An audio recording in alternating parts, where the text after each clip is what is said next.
নমস্কার বন্ধুরা, পম্পার কিচেনে আপনাদের সকলকে স্বাগত। আজ আমি ছানা সুজি দিয়ে অপূর্ব স্বাদের একটা মিষ্টির রেসিপি আপনাদের সাথে শেয়ার করব। একদম ইউনিক পদ্ধতিতে বানানো আজকের এই মিষ্টির রেসিপিটা আমার মতো একবার বানিয়ে দেখতে পারেন। একবার খেলে দেখবেন দোকান থেকে মিষ্টি কিনে খাওয়ার ইচ্ছাই হবে না। শুধু তাই নয়, এই মিষ্টিটা যাকে বানিয়ে খাওয়াবেন সেই আপনাকে ভীষণ প্রশংসা করবে আর একবার খেলে বারবার বানাতে বলবে। তাহলে চলুন দেরি না করে আজকের এই অপূর্ব স্বাদের মিষ্টির রেসিপিটা দেখে নেওয়া যাক। আজকে যে মিষ্টিটা বানাবো তার জন্য দেখুন প্রথমেই একটা আমি মিক্সির জার নিয়ে নিয়েছি। এর মধ্যে দিয়ে দেবো ছানা। ছানার পরিমাণটা আপনারা একটু কম বেশি করে নিতে পারেন। তো ছানাটাকে আমি মিক্সির জারের মধ্যে দিয়ে দিলাম। 2 চামচ দিয়ে দেবো মিল্ক পাউডার। এই মিষ্টির বাইন্ডিং যাতে খুব সুন্দর হয় তার জন্য এখানে 2 চামচ আমি সুজি দিয়ে দেব। খুব বেশি নয়, 2 চামচ দিলেই হবে। সামান্য একটু এলাচ পাউডার অ্যাড করলাম। মিষ্টির জন্য ব্লেন্ড করে নেওয়া মিছরি দিয়ে দেবো 2 চামচ, একদম কম করেই দেব। আপনারা যারা মিষ্টির পরিমাণ একটু বেশি পছন্দ করেন মিষ্টির পরিমাণটা একটু বেশি দেবেন। দুধের স্বাদ জমিয়ে রেখে দেখুন আমি একটু মালাই বানিয়ে নিয়েছি। তো এখানে আমি মালাইটাকে দিয়ে দেব। ছোট্ট বাটির মাপ করে 1 বাটির মতো আমি মালাইটাকে জমিয়ে রেখে দিয়েছিলাম। আর দিয়ে দেবো অল্প একটু লিকুইড দুধ। এবার এই সমস্ত উপকরণ খুব সুন্দর করে একদম মোলায়েম সফট করে আমি ব্লেন্ড করে নেব। সমস্ত উপকরণ দেখুন খুব সুন্দর করে আমি ব্লেন্ড করে নিয়েছি। আর দেখুন এখানে আমি আর একটু দুধ দিয়েছিলাম, দুধটা দিয়ে এটাকে আমি খুব সুন্দর করে ব্লেন্ড করে নিয়েছি। আর এই দেখুন ঘনত্বটা কেমন হয়েছে। খুব যেমন পাতলা বানাবেন না, আবার খুব ঘনও করতে হবে না। তো যাই হোক, মিশ্রণটাকে দেখুন আমি খুব সুন্দর করে রেডি করে নিয়েছি। চলুন এবার আমি নেক্সট স্টেপ আপনাদের সাথে শেয়ার করব। এবার দেখুন গ্যাসটা জেলে দিয়ে একটা ফ্রাই প্যান বসিয়ে দিয়েছি। আর ফ্রাই প্যানটাকে একটু হালকা আমি গরম করে নিয়েছি। এর মধ্যে ঘন করে জাল দিয়ে রাখা লিকুইড দুধ দিয়ে দেবো, একদম অল্প করে। দুধটাকে যেহেতু আমি ঘন করে জাল দিয়ে রেখে দিয়েছিলাম তাই এটাকে কিন্তু আর বেশি ফুটিয়ে নেওয়ার দরকার নেই, একটু গরম হলেই হবে। তো এখানে আমি একটা উপকরণ এবার অ্যাড করব। নিয়ে নিয়েছি কনডেন্স মিল্ক। আমুলের কনডেন্স মিল্ক এখানে আমি ব্যবহার করব।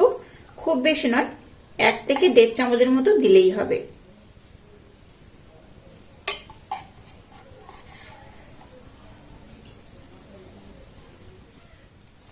কনডেন্স মিল্ক দেওয়ার পর দুধের সাথে এটাকে আমি খুব সুন্দরভাবে এইভাবে মেল্ট করে নেব। আপনারা চাইলে কিন্তু এখানে কনডেন্স মিল্ক ব্যবহার নাও করতে পারেন। হাতের কাছে যদি কনডেন্স মিল্ক না থাকে তাহলে এখানে একটু মিছরি ব্যবহার করবেন, কিংবা আপনাদের হাতের কাছে মিছরি যদি নাও থাকে আপনারা চিনিও ব্যবহার করতে পারেন। এবার দেখুন যে মিশ্রণটাকে আমি খুব সুন্দর করে ব্লেন্ড করে নিয়েছিলাম সেটা এখানে দিয়ে দেব। গ্যাসের ফ্লেমটাকে এই পর্যায়ে একদম লো রাখবেন। লো রেখে কিন্তু এই মিশ্রণটাকে দিতে হবে আর এইভাবে কন্টিনিউ নাড়াচাড়া করতে হবে। গ্যাসের ফ্লেমটাকে একদমই হাই দেবেন না, লো করেই কিন্তু এটাকে এইভাবে নাড়াচাড়া করতে হবে। গ্যাসের ফ্লেমটাকে লো রেখে এবার এই মিশ্রণটাকে কিন্তু কন্টিনিউ এইভাবে নাড়াচাড়া করতে হবে।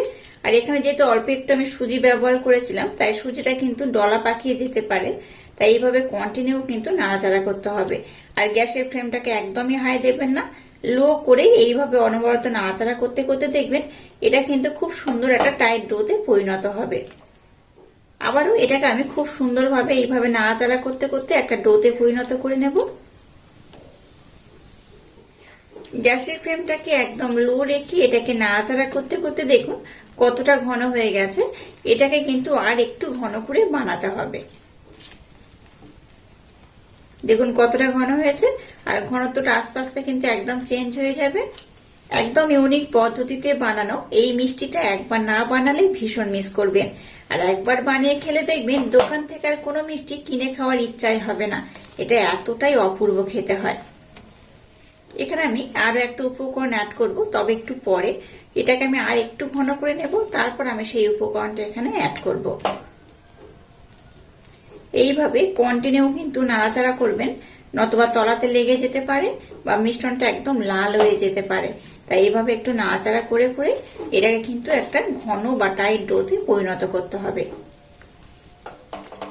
গ্যাসের ফ্লেমটাকে লো রেখে মিষ্টনটাকে দেখুন আগের থেকে অনেকটা টাইট করে নিয়েছি, দেখে বুঝতেই পারছেন বেশ অনেকটাই কিন্তু টাইট হয়ে গেছে। এই পর্যায়ে এখানে আমি আরেকটা উপকরণ অ্যাড করব। এবার এখানে আমি 1 চামচের মতো ঘি ব্যবহার করব। খুব বেশি দরকার নেই, 1 চামচের মতো দিলেই হবে। ঘিটা দিলে কি হবে, স্মেলটাও খুব সুন্দর হবে আর এই মিষ্টিটা বাইন্ডিং করতেও কিন্তু খুব সুবিধা হবে। ঘিটা দিয়ে এটাকে আমি আর একবার এইভাবে একটু নাড়াচাড়া করে নেব।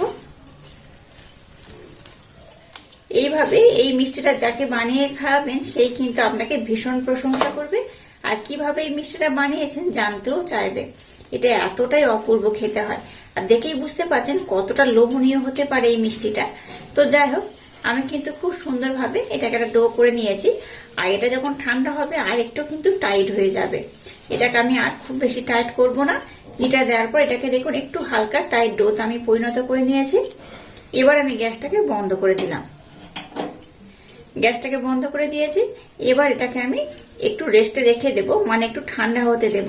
ঠান্ডা হয়ে যাওয়ার পর নেক্সট স্টেপ আমি আপনাদের সাথে শেয়ার করব। এইভাবে একটু খেলিয়ে রাখবেন, তাতে করে একটু তাড়াতাড়ি এটা কিন্তু ঠান্ডা হয়ে যাবে। মিশ্রণটাকে দেখুন আমি কিন্তু একটু ঠান্ডা করে নিয়েছি, দেখে বুঝতেই পারছেন। এটাকে কিন্তু হাত দিয়ে এবার দেখুন মাখতে পারছি।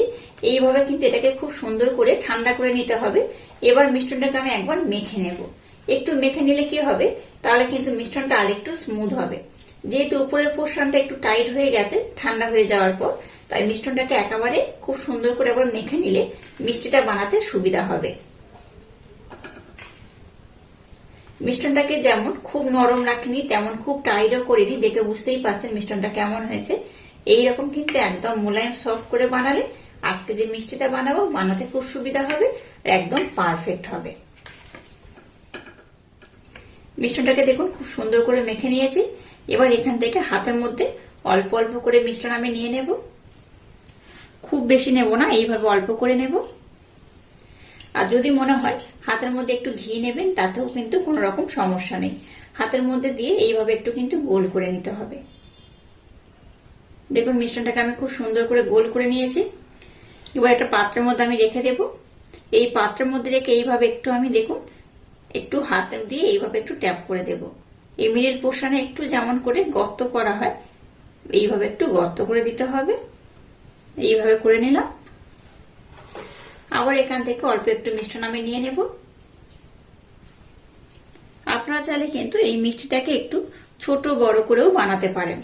আবারও হাতের মধ্যে নিয়ে খুব সুন্দর করে আমি গোল করে নেব। এই মিষ্টিটা দেখতে যেমন সুন্দর হয় খেতে কিন্তু তেমনই অপূর্ব অসাধারণ। এইভাবে বানিয়ে খেলে আপনাদের বারবার বানাতে ইচ্ছা হবে। আবারও দেখুন মিষ্টিটাকে এইভাবে একটা প্লেটের মধ্যে নিয়ে নিয়েছি, নিয়ে এইভাবে আমি একটু গর্ত করে নিলাম।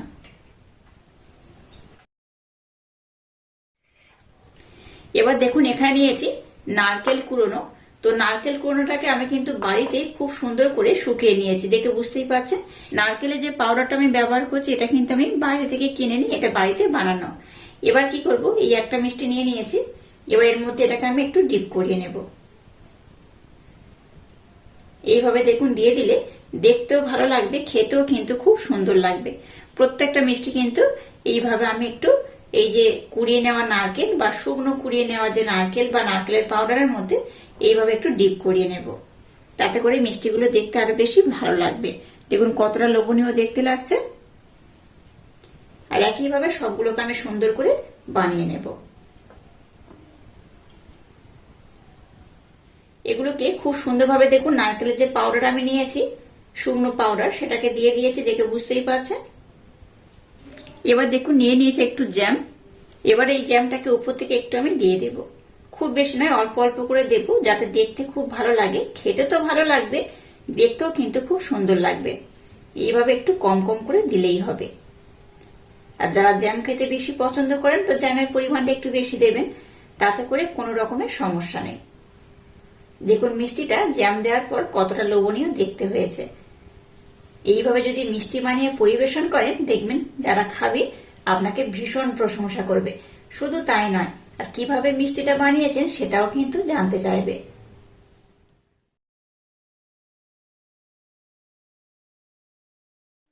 দেখলেন তো মিষ্টিগুলো কত অপূর্ব হয়েছে, কত সুন্দর হয়েছে আর কতটা লোভনীয় দেখতে হয়েছে। দেখুন এইভাবে মিষ্টি বানালে বাচ্চা থেকে বড় সবাই ভীষণ পছন্দ করবে আর খুব মজা করে খাবে।